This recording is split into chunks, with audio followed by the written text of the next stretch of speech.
Good evening, everybody. Welcome, welcome.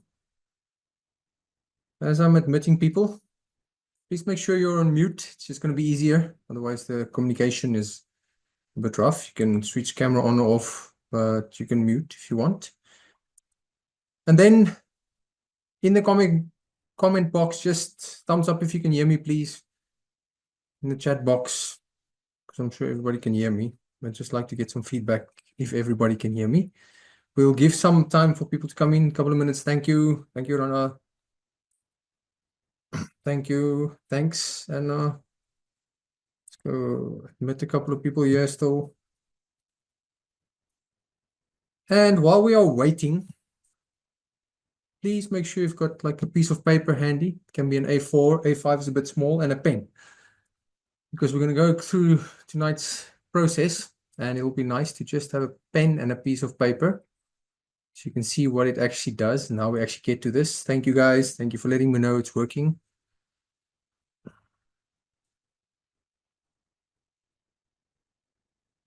Tonight's subject that people voted on while people are still coming in. So, feeling unworthy and feeling not good enough. I think it was the biggest one that was voted on. 40-something people voted on this. So it is a terrible thing that we all go through. And it is a thing that most of us face during our lifetime. Feeling of unworthiness and feeling not good enough. So tonight we're going to unpack it a little bit. And I'm going to show you how the mind deals with that. And I'm going to give you a tool. That's why you need the paper and the pen, just to clarify a bit between these things. So yes or no, just yes or no in the comment section. Is feeling unworthy and feeling not good enough the same thing? In your mind, is it the same thing? Feeling not good enough and feeling unworthy? Would you say yes or no? Yes. So Erna, yes. Thanks, Erna. Rina, no. Good. Okay. Yes for Esme. So feeling unworthy, feeling not good enough is the same. Tracy, yes. Okay. Yes. Viewer. Okay. Thank you. Hi, viewer. Lisa, no. Okay. All right. So I asked this question for a specific reason, because in the mind, it makes it one thing. I've heard so many clients say, I feel unworthy and I don't feel good enough.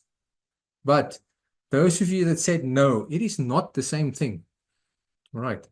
Feeling of unworthiness means you don't feel worthy of receiving love or of receiving good things in life, okay, of receiving good emotions. You just don't feel worthy of receiving stuff. That's where the feeling unworthy thing comes in. Again, Melanie also said yes. Now it's different. It's different. Oh, it's different. It is important that you distinguish between feeling unworthiness and feeling not good enough. Feeling not good enough has to do with your capabilities and your skill set.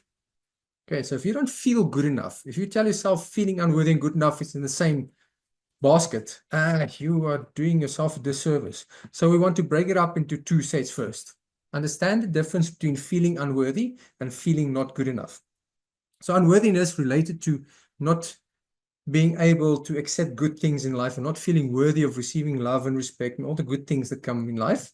And not feeling good enough it has to do with your skill set. It has to do with your capabilities.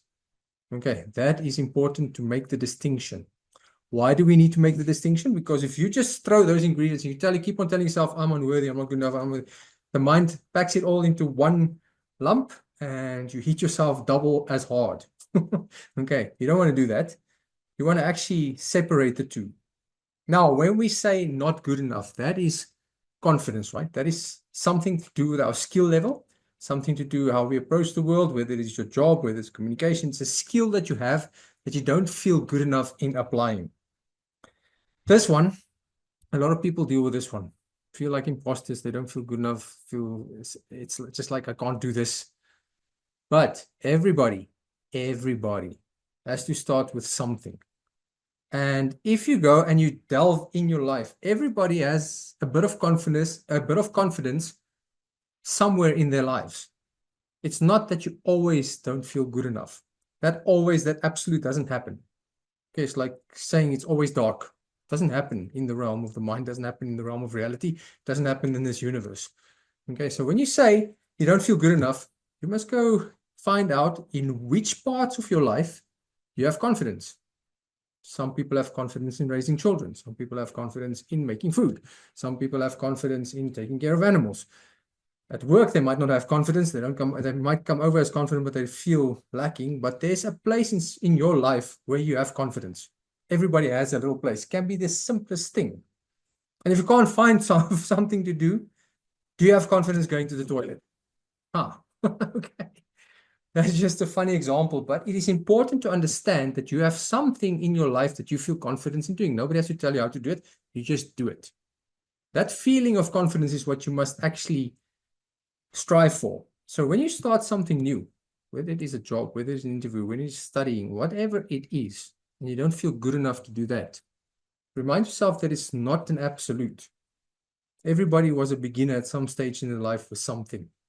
Even the most advanced people that you get, unless you're a prodigy or a savant, somebody that brings stuff again from other realms or past lives, and you can play the violin when you're 4. Okay. But unless you're a savant or a special scenario like that, you have to become a beginner. And if you're a beginner in something, your confidence will always be lacking. You'll always suck. It'll always be hard, but perseverance is needed in these things.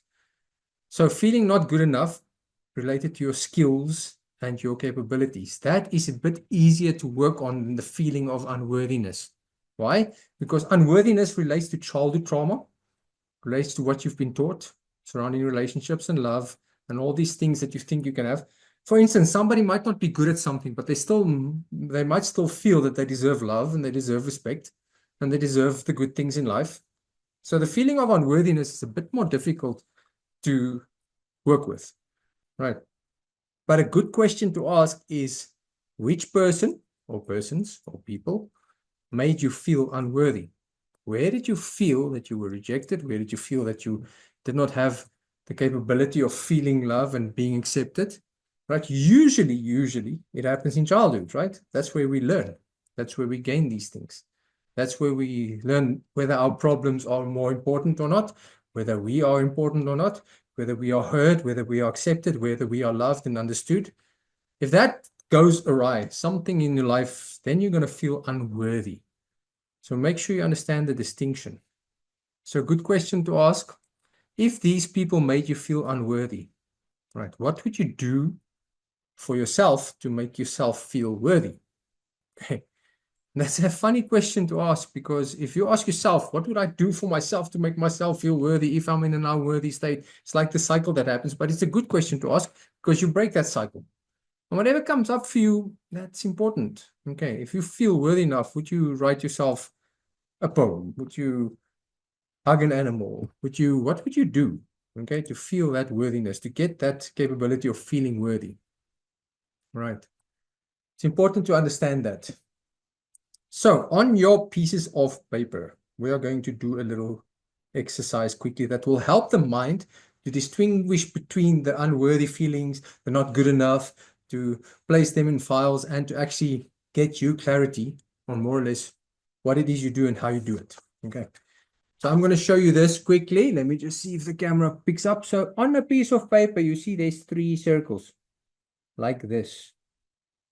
I would like you to draw 3 circles like this, please. So there's 1, 2, 3 circles on your piece of paper. Okay. I just want to change my view here quickly. That's it. All right. And then if you've drawn that on your piece of paper, in the corner, it doesn't matter which corner, you're going to label that piece of paper 1, 2, and 3. Okay, so make the first heading 1, 2, and 3. So the middle circle, the smallest one in the middle, is circle number 1. The second circle is circle number 2, and the biggest circle is circle number 3. Okay, please do that quickly. I'll give you a minute to do that. As you draw your 3 circles on that piece of paper and you label them 1, 2, and 3, okay, on the side of your paper, write the number 1 and write the sentence who you are. Okay. So the first one is who you are. Write number 2 below that and say what you do. And number 3 below that will be how you do it. So it will look something like this. So 1, 2, 3 in the corner. The first line is who you are. The second line is what you do. And the third one is how you do it. Okay. So obviously, if you look at this, the first circle is going to be who you are. The second circle is going to be what you do. And the third circle is going to be how you do it. We are only for the first part of this little exercise. We are only going to focus on number 1 and 2 for now. We'll get to number 3 later. Okay. So we're going to focus on circle 1 and circle 2. And I'm going to give you about 10 words. I want you to place those words either in circle 1 or in circle 2. You might have to write a little smaller, depends on your space. If you're like me, you actually write the words over each other and it becomes chaos. But you can write it a little smaller. Okay, and you can write a little neater if you wish. Okay, so the words I'm going to give you, I want you to put it in circle 1 or circle 2. We are ignoring circle 3 for the moment. All right. And I think everybody should be ready. If you're ready, put a thumbs up for me in the comments, please, and then we'll start the process. So if you've drawn your 3 circles, if you've got your 3 sentences, thank you, thank you, thank you. Via's ready, Tracy's ready. Good, thanks, Melanie, thank you. Okay, good, good, good. Ah, okay, thank you, thank you. Nice, Anna's ready, Rudy's ready, good. Okay, so you've got these circles. Now, the first word that you are going to put in the first circle, okay, is going to be work. Where would you put the word work? Is it who you are or is it what you do? In circle 1 or circle 2? So just put that word in. Okay.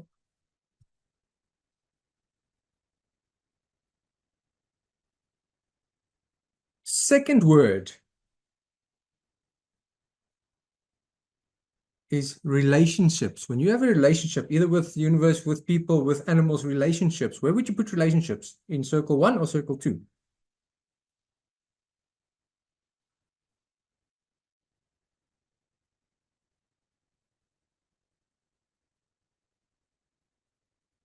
Okay.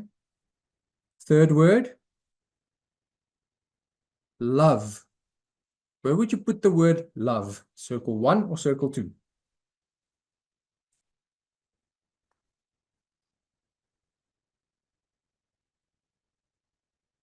I don't want you to think too much and analyze too much. Just place it where you feel most comfortable. Okay, next word, acceptance. Acceptance. Where would you put acceptance? Circle 1 or circle 2?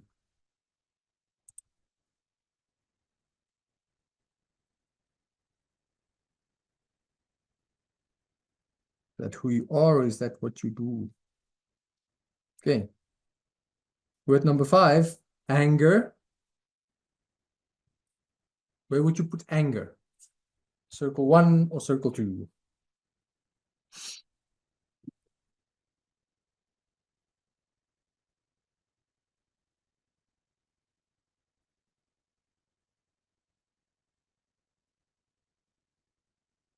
Then you can use shorthand as well. You can shorten these things just as long as you know what they mean. Solving problems. Where would you put the phrase solving problems? Circle 1 or circle 2?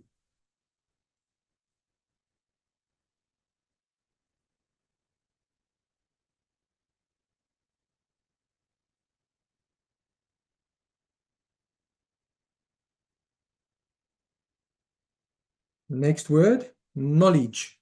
Where would you put the word knowledge? Circle 1, circle 2?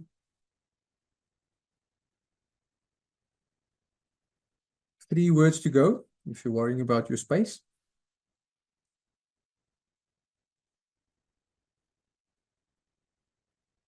Next word, communication. So communicating, communication. Where would you put that word? Circle 1 or circle 2?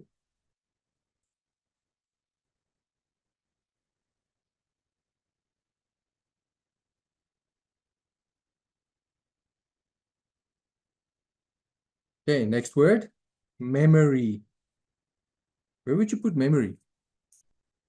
Or memories? Circle 1 or circle 2?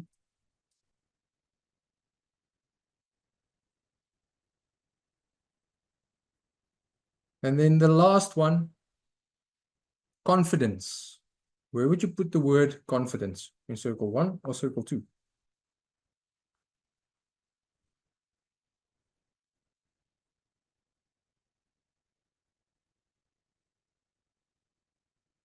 Okay, so this sometimes is a little bit complicated to place these words in any of these, but I want you to place it just where you think it was right, what it would be for you. Is it who you are, or is it what you do? All right, those two. So let's just quickly go through them, okay, and see what you got.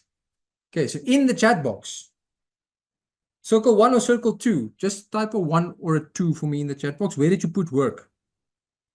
Did you put it in circle 1 or did you put it in circle 2? 2, okay, thank you. Ruth 1, Lisa 2, Viwe 2, okay. 1 for Marinthia, Milani 2, okay. 2, okay, Rina, interesting, all right. Rhonda 2, Tracy 1, ah, okay. Anna 1, okay. Rudy 2, all right. You see that you had like a 50-50% split. Barry put it in 1, okay. So work, is it who you are or is it what you do? This is important to understand. There is no right or wrong here. Okay. If you think work is who you are, your value is related to that work. Okay. Your value system, how you see the world, how you expect people to see you. So your work is very important to you, who you are. If you put number 2, what you do, that means your work is just your action. Okay. So this is not right or wrong. It's to help you get clarity where you label these things. If your work is who you are, or if your work is what you do, will give you a big idea of how you handle the stress, how important it is for you, and how less important it is for you. So it's interesting to let the mind know where you fit that one into that category. Okay, now we're quickly going to go through all of them. I'm not going to go through all of them. I just want to have a couple of important ones here. Okay, so your work, right? Well, very few people stay in the same job lifelong. Maybe in the past, but in today's day, it's not that common where you stay in the same job for 30, 40 years. Okay. The older generations, yes, but if your work is who you are, what does that make you? Who does that make you? It's a good question to ask. You don't have to answer, but ask yourself, if work falls into the first circle of who you are, what does that make you? If work is just something that you do, what does that make you? How much energy do you need to give to it? How much relevance, how much importance do you need to give to it? Okay. So next one, love. Where did you guys put love? If you can just type in the comment box. Where does love go? 2, 2, 1, 1, 1, 1, 2, 2, 1, 2, 2, 2, 1. Wow, okay. Barry 2, Tracy 1, Esme 1, okay. So love 1, 2 is love who you are or what you do. You see how this is split. Now imagine if it's not clear in your own mind, how much stress you're going to cause yourself. Okay. How do you know love is what you do? Good question to ask. This is where we come to circle number 3. How do you do it? Okay, or how you do it. So if you have to write in circle number 3, how do you do love? What would you write there? Take a moment and take circle 3 and go, okay, how you do it. How do you do love? What would you write there? And write it for yourself. You don't have to share. Lots of question marks, Adnan. Yeah, exactly. Okay. How do you do love? Question mark, question mark, question mark. Okay. Why this is important? Okay. You've heard about the love languages and all that stuff. Yeah, that's quite nice to know. But this is important for yourself. If you tell yourself, how do I do love? Do I show it through my actions? Do I communicate it through my words? Okay. Do I do it in writing? Is it in the person who I am by being able to listen? You must make it clear in your mind, how do you do love? Okay. It's important because when you understand that about yourself, your feeling of unworthiness, your feeling of not good enough will start to dissipate a little because you start to know yourself. And when you start to know yourself, things change. Things change rapidly, actually. Okay. So if you ask the question, how do you love? Lots of question marks. Yes, that's quite a natural one, but you go sit with it and you ask yourself, how do I show love? How do I experience love? What do I expect love to be for me? Okay. Because unworthiness is related to that type of love. How do you show love to people? How did they show it to you? What would you know love is if it's being shown to you? Some people don't even have an answer for that. That's where you start to delve. Okay, because you've not learned it, you've not experienced it. But you have to make it clear in your own mind what that is for you. Okay. Solving problems. Where did you guys put solving problems? One or two? You're solving problems. Who you are, is it what you do? Valentia's like one, it's who I am. Ruth is two, Rina two, Anna one, two, Melanie one, Susan two, Tracy one, Anna two. Okay, good. Viwe two. All right. Solving problems. Who I am or what I do. All right. A healthy thing to have. If you are solving problems, and if that is who you are, can you imagine the amount of energy you're going to expend in a 24-hour day? Okay, solving problems. If solving problems who you are, you will attract problems. You will see them everywhere. You want to solve them for everybody. You want to take responsibility for everybody's problems. So if you put it in number one, why is that who you are? Who taught you that solving problems is who you are? Is life a big problem to solve or an experience? It's a good question. Is it a big problem to solve life? Or is it just experiencing different layers of life? Right. Now, in the third circle, how do you do it? How do you solve problems? Just write in that third circle for yourself. How do you solve problems? What would you put in number 3?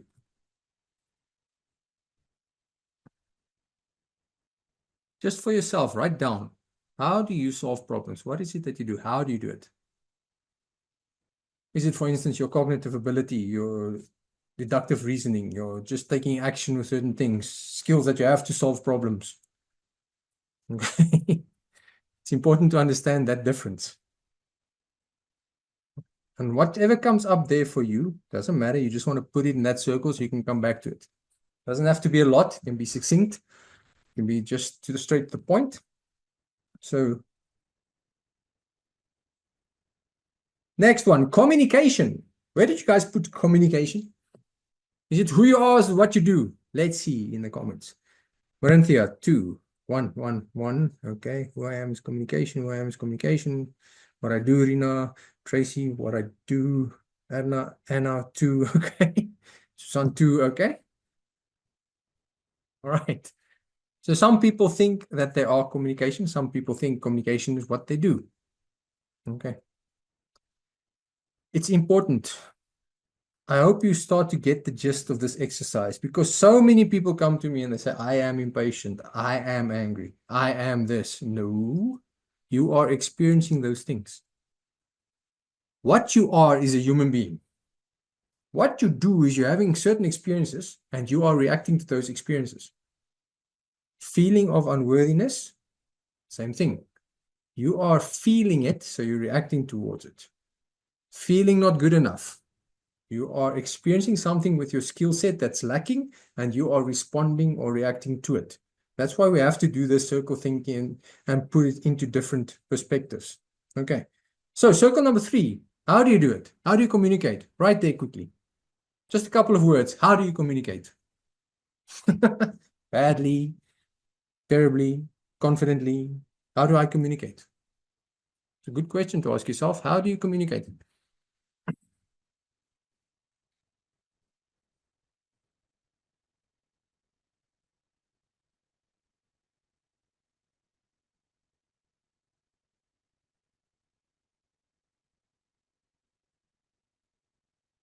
Okay, now confidence.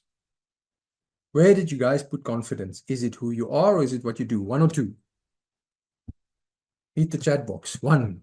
Confidence is who I am. Confidence is who I am. What I do, who I am. Confidence in how you do it. Oh, okay. Anna, interesting. She put it in 3. Beware in 1. Okay. So confidence is 1. Oh, Anna put 2. There was a typo. Barry 2, Susan 2, Lisa 2. Oh, Lisa 1. Okay. So question. The topic tonight is feeling unworthy and not good enough. If confidence is who you are, you will never have a feeling of not good enough. Okay. There's a nice saying that came from an old, funny kung fu movie that they took I think it was a 1960s, 70s kung fu movie, and they dubbed over it and made it English. And these guys made it a whole slapstick movie. But there was a line in that will always stick with me, where the teacher looked at the student and told him, "Your confidence is disproportionate to your ability." It's a nice way of saying someone is arrogant. Okay. It's like your confidence is disproportionate to your ability. That was quite funny. So if you are confident, why would there be a feeling of not good enough? Okay. How do we build confidence? Because if you want to overcome a feeling with a lack of skill set, lack of capabilities, you have to obviously take the first step and train it, right? It's the only way you can do it. If you know you are lacking in a certain skill, lacking in a certain capability, there's so many ways, and especially today, that you can get the information and practice it. But the confidence part comes in when you know you've repeated something so many times. You've gone through something so many times. So then you reflect on the past to see which difficulties have you overcome in the past. Okay. And I know some of you on this call have actually faced quite a lot of difficulties in the past. How did you overcome them? What did it give you when you overcame them? How did it feel when you overcame them? Okay. So third one, how do you do confidence? It's an interesting question. What would be the answer in the third circle for yourself? How do you do confidence if you do it? What would you put there? So take a moment in the third circle. How do you do confidence?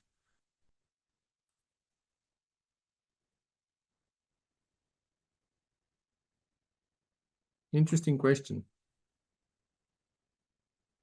It's like, do I shout? No. Do I know? Yes.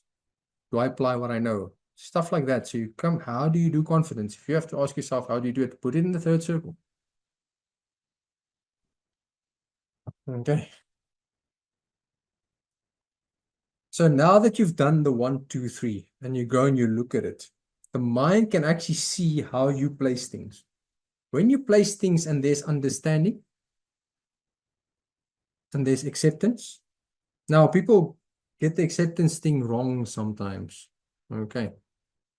Susan and Arno, how do you do confidence? Question mark, question mark. Exactly. Okay. So if you don't know, it's going to be funny. Yes. So then you must go, okay, hold the question mark and hold the space. Just put a question mark there. You can come back to it later.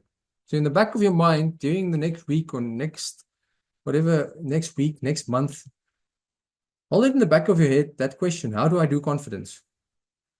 Okay. And we actually, no, when I can't remember when we had this conversation, but we had a conversation about confidence and arrogance with some of my business partners and some of my students and stuff. And how do you distinguish between confidence and arrogance, right? Because people who are arrogant, and it came down, for me, it came down to essence. When somebody has authentic confidence, you can actually feel that essence. You can feel when they communicate. You can actually listen to them without feeling something's off. They've got this confidence, and confidence is calm. Arrogance is never calm. All right. So when somebody speaks with essence and calmness, that's for me seems like confidence, where arrogance is essenceless. And the word essence is the best way I can describe it because there's an energetic exchange between people. And if you don't pick up that energetic exchange, arrogance sometimes seems so dominant. Confidence doesn't have to dominate. Okay.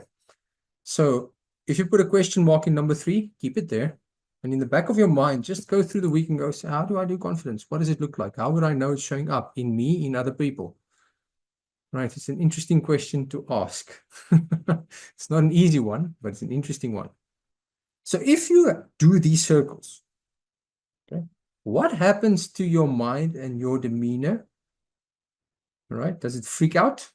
Or does it give you a certain anchor point to actually see things on paper?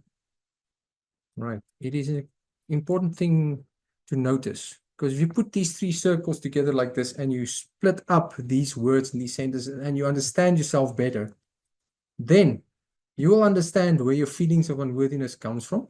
You will understand what to do with your lack of skills and capacity in certain things. And final question. How do you know you are lacking in some department? What is the word that gives you the ability to understand that you are lacking with skills, lacking with knowledge, lacking with capabilities? There's one word that you do. What do you think that word is? If you have to type it in the chat box, if you want to take a guess, what's the word that you use to understand that you are lacking, you don't have capabilities? The word that you do for the not feel good enough part. Just one thing we do, and it's actually so simple. Who would like to take a guess in the comment section? What do you think you do? Fear? Yeah, fear. Very good one. Okay, I can see fear, yes. But fear is a nice one. Scared, doubt, okay, doubt. Managerial position, okay. Managerial, insecure, okay. Disappointed, insecure. Right. Even the insecurity, the fears, all those things. If you feel that you are not good enough, you have to set a bar, right? In that bar, you have to compare. If there's no comparison, there can be no feeling bad or feeling unworthy, because you have to compare to something or someone. Okay, if I put you in the middle of an island and you grew up in nature and you're just happy and you have enough food and you can just chill and you are just calm, and now all of a sudden somebody pulls up with a yacht, you don't have a yacht, and you get into the first world countries, and now this money, power, the person with the most toys wins. There's like this competitive advantage. Of course, you're going to start feeling not good enough, because you are going to compare what you are, who you are, what you have, what they have, what they are, what they do. Right? So comparison is a nightmare. Okay. I heard an interesting thing about comparison, that you always have to compare down. So if you take a thought experiment and you compare yourself to the poorest person on the planet, the person who's sleeping on the street tonight, the person that doesn't have what we have tonight, and you compare down, that is an interesting thing that happens, because then it's like, oh, okay, I'm not that bad off. Okay. So comparing down makes you feel elated, right? Sometimes if you have a bit of compassion, you might feel compassion for the person that doesn't have what you have tonight. But if you compare up to the richest person on the planet at the moment, the person that's got it all, money-wise, health-wise, all these things, then you're going to feel depressed, right? So comparison is an ingredient for depression and elation, because we compare, compare, compare. Where do we see all these things? We see it everywhere. On social media, screens, TVs, people. It's not difficult to hide. So before you compare, take a step back, right? If you have to, I don't know, I think I spoke to you guys about Ram Dass before. He passed away, can't remember when, but he used to say, when he looks at people, he imagines that they are trees. Doesn't compare them, because there's just different trees, like fruit trees, wild trees, thorn trees, big trees, small trees, some branches skew, some leaves big, some leaves small. He sees them as trees, and he sees them as totally different things. Doesn't compare them. When you walk in nature, do you compare trees, or do you just admire the different views? Probably depends. If you're into trees, you want to know the different trees, like bird watchers. It's like, oh, that bird is this bird, that bird, I have to watch this bird. Ah, man. Yes, that's labeling it. But if you can take a step back and just observe and not compare, the mind doesn't have anything to latch on to make you feel unworthy or make you feel not good enough, rather not good enough. Okay, so it's important to take a step back and observe without comparison. Okay, and if you really need to compare, if you want to give the mind comparison because we're human. Compare down. Because if you compare down, usually gratefulness sets in. You're like, wow, shucks. And it's not like the thing the parents say, yeah, you should be grateful you have food. There are kids in Africa starving. Where in Africa, man? Some kids are starving, yes. But you don't want that comparison. You want to compare down just so that you can get to a state of gratefulness. When you get into a state of gratefulness and you do this exercise, the mind can have a bit of clarity. And then the feeling of not good enough can be so much better. You can handle it so much better. You can see things so differently. In this universe, how big is this universe? It's massive. Okay, if you see the expanse we live in. Now somebody on this planet thinks they're a big deal. Okay. And you think, wow, okay. In this small speck of dust in the expanse of the universe, you are now this amazing person. Congratulations. Right?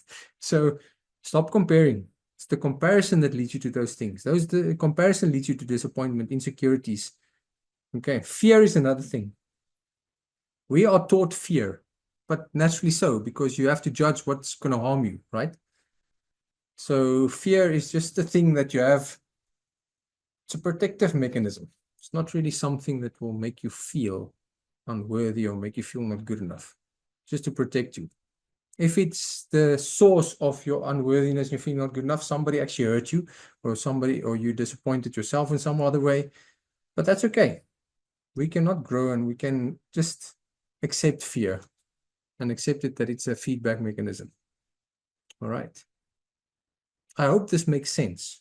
When you do this exercise, put this paper away after tonight and visit it after a week, after a day or two, and go sit with it again.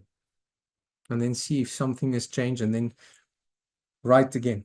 It's a nice exercise to do every now and again, just to anchor the mind, put things in perspectives, know the difference between feeling unworthy and feeling not good enough. Okay, don't lump them together. The mind loves to do that. It's like, one big snowball effect. No, adjust it. Ask yourself relative or realistic questions about what you are busy with. Okay, and then if you want to compare, take a step outside. Look at everything in nature. Look at the expanse of this universe, and then try and compare what the universe decides is better or worse. Okay. And it's interesting because a butterfly and a cockroach, which one's better? Most people say, oh, butterflies, I don't like cockroaches because the butterfly is beautiful. Cockroach is not. So it's got an aesthetic principle if you start to compare. But both of them have a function. Both of them have a place. No matter how much I dislike mosquitoes and flies, they serve a purpose. And it's terrible, but they are still there. Okay, so train your mind to go take a step back, and instead of comparing, just observe. And then start observing yourself. And if you're confident in taking care of animals, taking care of people, doing whatever, in that confidence, you will never, ever feel unworthy or not good enough. Okay, because that confidence gives you something. But it has to be real. It has to be a confidence based in essence, based in experience. And that just takes practice. So don't punish yourself with the comparison and feeling less than. All right. Cool. I hope that makes sense.